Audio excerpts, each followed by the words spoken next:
Hi, I'm Brock Everett. Every day, innocent Danettes are getting racked right in their huevos, and they are crying out for help. Please call the number on your screen and join the Milford Society for the prevention of cruelty to Danettes' junk. It's a real society, honestly. Right now, there's a Danette who needs you. Your call says, I'm here to help.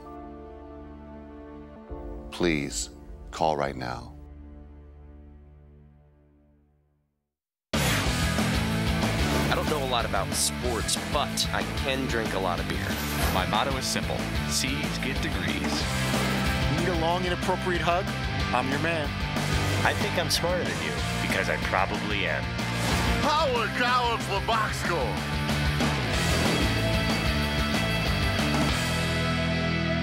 Hello and welcome to the Box Score. I'm Brock in Los Angeles. They are the Danettes in Milford, Connecticut. McLovin, NFL insider to the world. What the hell is a catch in the NFL these days? You know, I thought I knew, and I thought I was making some compelling arguments today, and I have no idea.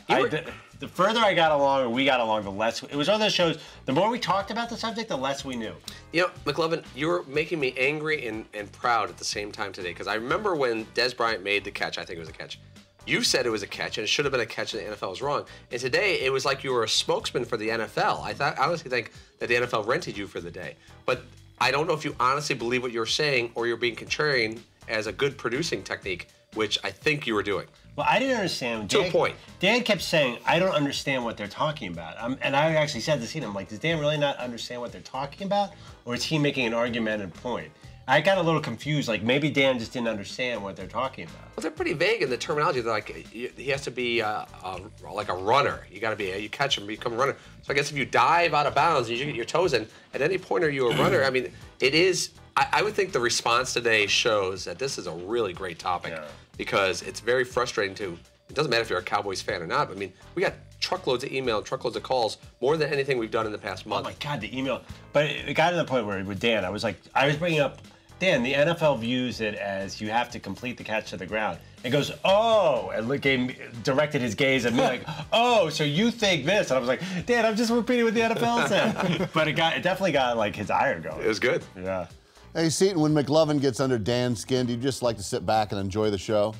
Yeah, I'm always curious to see where it's going to go and how far Andrew's willing to take it, because we know Dan will go straight to like a knockdown, drag-out fight if he really wants to. It's really just a matter of where Andrew's going to allow it to be taken before he sort of was like, okay, no, hold on a second. Yeah. But the funny thing, today, like, I wasn't really arguing with him. Like, I was just sort of saying this is the rule. You kept repeating, like, you know, don't forget, like, when this came out, I said it was a catch, you know. But, I mean, like, I thought you were just trying to instigate some more out of Dan. He wanted a face of this is the NFL rule, and I was the convenient face. You helped. I think it's easier for Dan to argue with one person than, you know, so that was fun. I'll take that. Oh, sure. I got attention. I love it. Well, McLovin definitely was causing the boss fits with his analysis on what makes a catch in the NFL, but what drives the boss more nuts? A bad phone line. I didn't know you were that good. Like, I've been watching you for like 8-9 years, and gone, just like that. That was a walk-off statement there. Wait, Fritzy, did you just realize that Kenny wasn't on the air? No, I saw. Oh, okay. We seem kind of casual, nonchalant to pick up the phone, dude. They usually call right back, but that's not happening in this case. Okay. Yeah, why does it only happen on our show? I have no idea. I was going to say it, and then Seton always says, don't do that. No, but it's not Fritzy's fault. But it seems to happen 3 times a week on our show that a phone Some of drops. it is Fritzy's fault. I don't know. Interesting. New development in the bad phone line debacle is it the equipment? Which is something that we haven't really gone into all that much over the last 7 or 8 years that we've been having bad phone lines. Even Kenny Smith defended his equipment and the equipment of the PR firm. Which is bold, considering it was a cell phone. And I literally every single day when I leave here, I call my wife and drop off. Now, you work on the technical side more than any of us. You know the tradition is radio is to always blame the other person for technical issues. It's always the other right? person's so, fault. We connect with sometimes with another Turns out it isn't TV too. Right. It's always the other person's Right, but fault. isn't that the standard procedure? If you were connected with a studio, let's say in Cincinnati, and we couldn't connect it. No, we're good. It must be something on your end. You got to Don't get your worry act together. Well, you know what might have been a game changer, though? When both hunters dropped off at once, That was a little I was odd. trying to go through the scenarios. I'm like, are they on the same network at Cincinnati or wherever they are? See, Georgia State? that's bothersome because the odds of both of their cell phones dropping at once or both of their separate office lines dropping at once, unless someone jumped on and pressed those lines and realized. So Yes, either someone so on the other end actually killed someone- it, or our phone lines are having issues because they've been covered with dust for 7 years. Quite a mystery. Well, apparently we have some new fresh footage here because when that phone line went down, apparently so did Fritzy's IFB line. Maybe you can tell us what happened there. While we were playing that tape, what happened? It was, I don't know, it was one of many frustrating moments that happens during the course of a show, whether it's the box score or whether it's the Dan Patrick show. You know, you get hit with technical issues, and you know I'm not paying attention half the time anyway. But the other half, you want to at least be able to hear what's going on if you choose to do so. But I was at the beginning of this show today. I was not hearing anything, and I think something got disconnected with my IFB, with my earpiece, because the battery light was on and everything. And I'm certainly no technical whiz to start looking at other aspects of what's plugged in or what wires are going on here. All I know is I see a green light or a red light that suggests everything should be working. So that's always an issue for me. All right, well, IFB is back and up and running, but what specifically will you do, Fritzy, on your end to see if the phone problem is in Milford? No, I'm not hearing anything. Is this a joke? He honestly asked you a question. You want me to Did he repeat the finish the question? sentence? What exactly are you going to do to see if the problem is here? Oh, he literally had dropped off. But with the in middle phone of lines. that, Yeah, what's your next step? Great. I don't really know. I don't have the technical skills. I asked, Right, but like, what are you going to do if since you don't have the technical skills? I asked Alan Guzzi, one of our friends in the back, part of the production BRG. staff. He's Former also very coworker. good with technical equipment, and he helps me all the time with computers and all kinds of things like that. And I just brought it to his attention and said, you know, in the last couple of days, you know, a number of guests, 2 at one time and 1 today, you know, before I take all the bullets for something that I don't have a lot of control over while guests are flying around all over the place with their cell phones. The days of landlines are pretty much by the wayside, and unless a guest finds a great audio quality spot with a great signal and stays exactly still. Like in the middle of a lake. Yeah, there's a chance they could be in a lake like we had with our friend Van Dam, the fisherman. We're going to have, that's just part of, you know, as long as we want to have guests and they can't physically be in studio, this is the risk we have to take. But if there is, for any reason, a phone problem on our end, it's worth investigating and doing some kind of basic testing to make sure it's on their end and not our fault. Okay, I'm just going to go Yentl here. Fritzy, can you hear me? Yes. Okay, excellent. I just wanted to Now I make sure can. before we go. Now I can. All right. Well, when that phone line went down, you sort of made sort of a Carrie face, as if you were, Paulie pointed this out, sort of a, what was it, Sissy Spacek when she was covered with pig's blood. I mean, it seemed to work for Bob Huggins. But then you had the guy out in the lake, Van Dam. Were you sweating bullets then? I was a little concerned about that because it was breaking up a little bit, and we were missing parts of words and syllables in the beginning. And then once he said where he was, it made sense. Didn't make me or any of us feel any better. Like, is this going to be a disaster? This was a fun segment. Paulie had this really fun idea to make some kind of analogy between NFL legal catches and what's a legal catch in the sport of bass fishing. So I thought that was fun, and it was a fun idea. Now we have to see it through the rest of the way and actually be able to hear the guests clearly for it to work out. All right, well, everything's up and running in the studio, and we can hear each other, so great. All right, coming up, the guys take a ride with an Uber driver, sort of. This is the box score. If we're going to take a ride, it's going to be in the Ram 1500 Eco Diesel. Every truck can tow a boat, every truck can climb a hill, every truck can haul a trailer. But not everybody has the most fuel-efficient half-ton truck on the road. Get more facts, and there's a lot of them at ramtrucks.com. Guts. Glory Ram.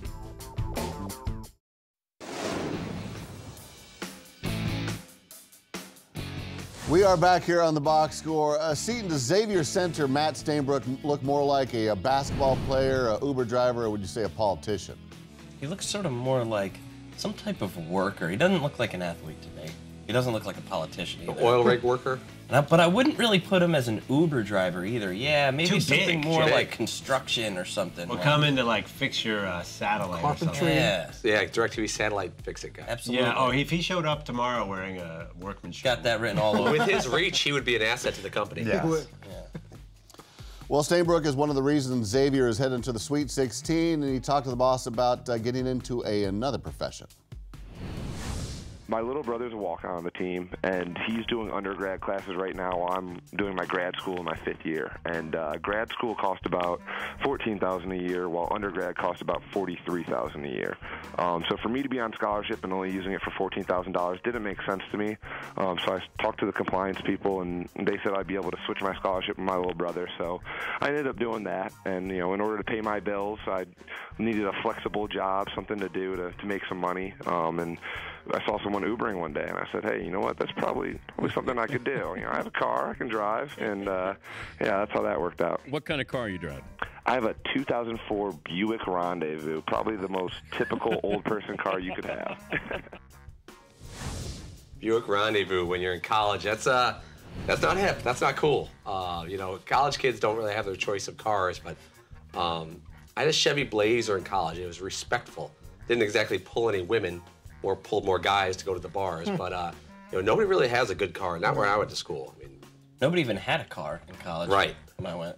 I mean, even if you did, it was like, it's usually a beater. I had a tan Chevy Celebrity, which was not. And you didn't even drive to school, did you? No, I didn't. That was just like something that like my brother was done with it, and he upgraded it, and so I got it next. But it was like later in my college years. And where'd you keep it? On the streets? Like by my apartment, because I didn't go away to college, so I just parked it in. Which got more girls in college, living at home with your mom or driving a tan Celebrity? I'm gonna say I could do much better every once in a while with the tan Celebrity as opposed to let's go back to Was that your place. backup plan, if you know what I mean? Was that your? Oh, like the back seat of the Celebrity? I was trying to hit. No, I see what you're getting at. It was very tough because when I'd bring a woman back, my parents would ask me to keep the door open, which was very awkward. You're kidding me, right? They did like my mom would say open door policy, which for a 19, What would 20 the woman say when she actually heard those words? I'm being serious. She like kind of rolled her eyes and said like, first of all, she'd be like, why do we need the door closed? Why would that be a question? What do you think? So you're assuming the door closed. Right, so she's a little threatened. Right. If I close the door, it causes many problems. The parents are like, "What's my kid doing in there with this girl?"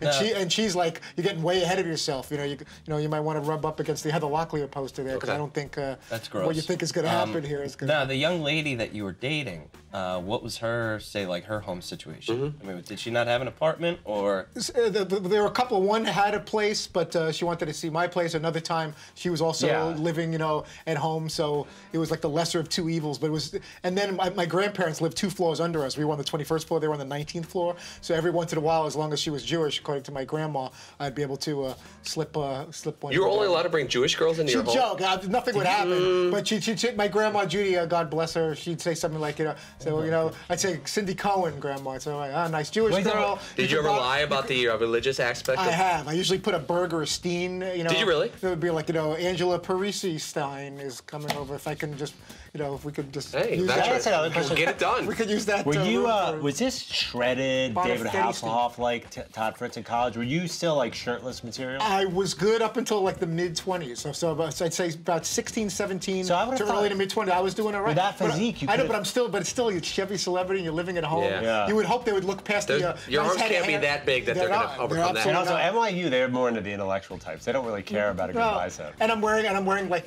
puka shells or like a guy with like a all right. No, but I'm wearing like a little gold guy holding a barbell, which is probably very cheesy. That's probably not probably. And a General Hospital sweatshirt or like a Miami Vice or Ghostbusters cut off. Brock, last question. If I walked into when you were in college, if I walked into your room, would a weight belt have been visible? Absolutely. Dan Lurie was the brand of there was a bench press machine, some weights laid out there just so it makes it look like I'm working out all the time. Did you put extra weights on to look like you maxed way more than I could possibly handle. Yeah, that's a good move. And the machine couldn't. Do you still have your weight belt? Somewhere in my house. I knew it. What will it take for you to wear that to work tomorrow? I will go home and look for it if I have it. I promise you, if I could find it, and I think I know where it might be. I don't know if it's going to get around my waist these days. We'll figure it out. But yeah, there's Heather Locklear posters, and Audrey and Judy Landers was big back then. Sprinkled this Alf is college, so you still had these. We still had them up, yeah. I kind of liked things where they were, but fascinating. Back to you, Brock. Yes, thank you. Stick around. We'll see how well the guys are keeping up with the rule changes, like open doors.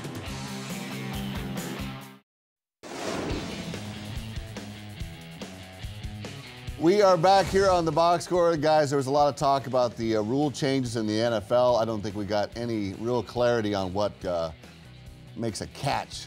So let's add to the confusion. Let's go to other rule changes that have possibly happened in other major sports. It's a game we're going to call, Was it a rule change or not? It is row versus row. Clever. And there are no steals. To the front row. In 1973, the NFL changed the rule to where no player could wear the number 0. Actual rule change or not? I'm going to say no. I'm trying to think of famous double zeros. There was double zero Jim Otto with the Raiders back in the 70s, but he started in the 60s. Kenny Burrow wore double zero. Kenny Burrow, but he was 60s to 70s. Why would you not be able to wear double zero? I thought he was. You kind of sit in the back row, dude. I'm going to see this. But why would you not be allowed to? I don't know, but I also know that no one's worn it Is since. it like, you know what? You're still worth something. Nobody in this league is a That's double right. zero. You're at least a 1. That's what we're saying. That's a language in the rule. We're going to say that is a rule. Yeah, it absolutely is a rule. They changed it that year to sort of match up with the numbering system instituted that season. Back row, you're up. double zero, right? In the 97-98 season, the NBA moved the three-point line back to 23 feet 9 inches away from the hoop. Actual rule change or not? Oh, they moved it a few times. Yeah. So Sounds like a rule change. yeah, I think sounds like they NBA changed it three's around deep. then.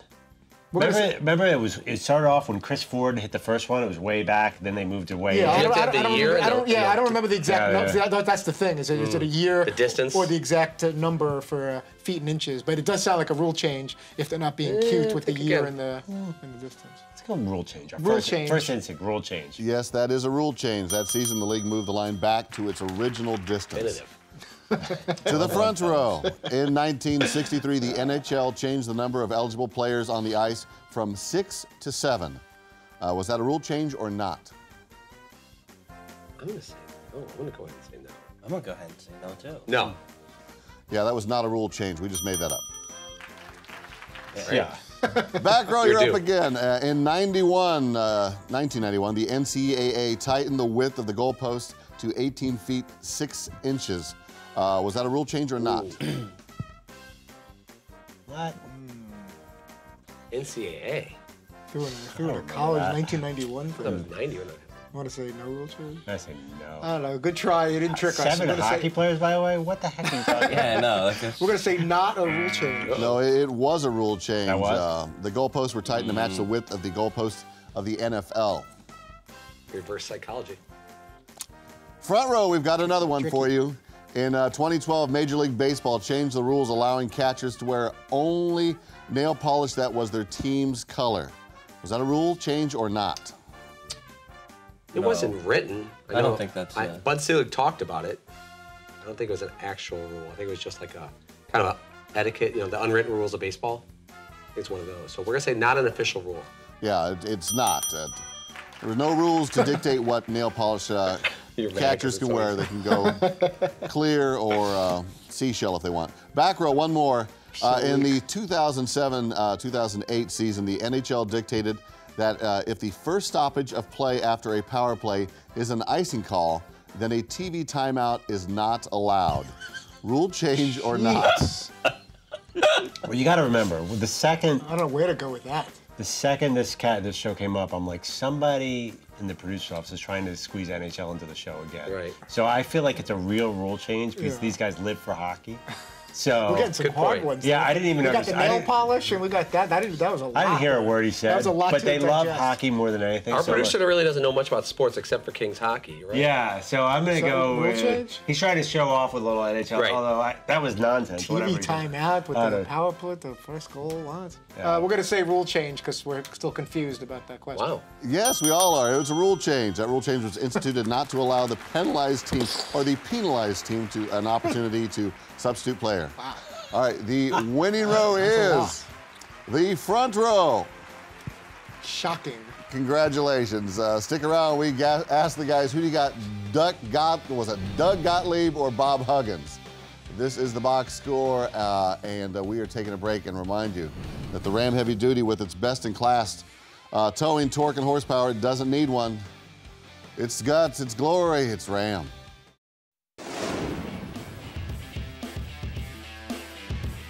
I said to Gottlieb, could you outshoot Bob Huggins from the free throw line? He said yes. I said no. What do you think? I shot over 80 for my career then. Oh, I know. But is that a yes? That could you outshoot Doug Gottlieb right now? Absolutely. Yeah, that's what I thought. We are closing up shop here on the box score. West Virginia hoops coach Bob Huggins says he ain't scared of Doug Gottlieb. Fritzy, when's this contest going down?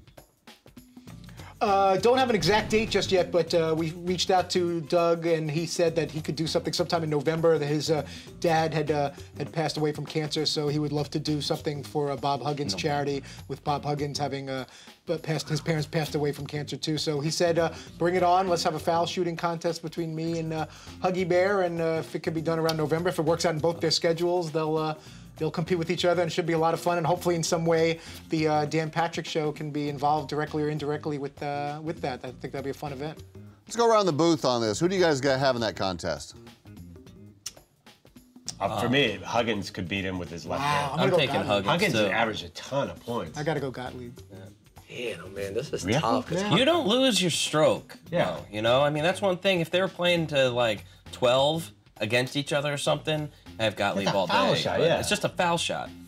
I'm going to still take your Gottlieb older- because I think Gottlieb will practice for at least a month, which I don't know will help, but I don't think Bob Huggins will think about it until about a day before, and then he'll still probably put in 7 to 10. I think Doug does not want to be embarrassed on national TV. I always find it fascinating when you see a coach like Bob Huggins or Boeheim, you see them in their playing uniform, and they were like ballers back in the day. Like, he does not look like that now. Like, Coach he K, like, what? Like George Karl basketball? scored like really 30 played? points a game. Like, Right. yeah, it's crazy. In their little shorts and high tube socks. Hey, Seton, if Huggins gets past Gottlieb and has to take on Dan Patrick, who do you have in that contest? Well, unfortunately, there's no way Coach Huggins is taking down Dan. No. Dan's got a better Just shot. the sheer competitive nature of that. He will find a way to get that ball. Dan will hire a coach. Dan will take a week off. Yeah. He's not losing that. He'll take 100,000 shots for practice. And plus, I have to work with Dan every day, and I'll probably never see Coach Huggins a day in my life, so I'm going to stick with Dan. Smart move. Well played. Hey, Fritzy, who's on tomorrow, please? We will speak with Los Angeles Dodgers manager Don Mattingly. Will join us from spring training. NFL Vice President of Officiating Dean Blandino will join us from Arizona in the owners' meetings to try to help us explain what's a legal catch these days. All right, we'll try to figure that out tomorrow.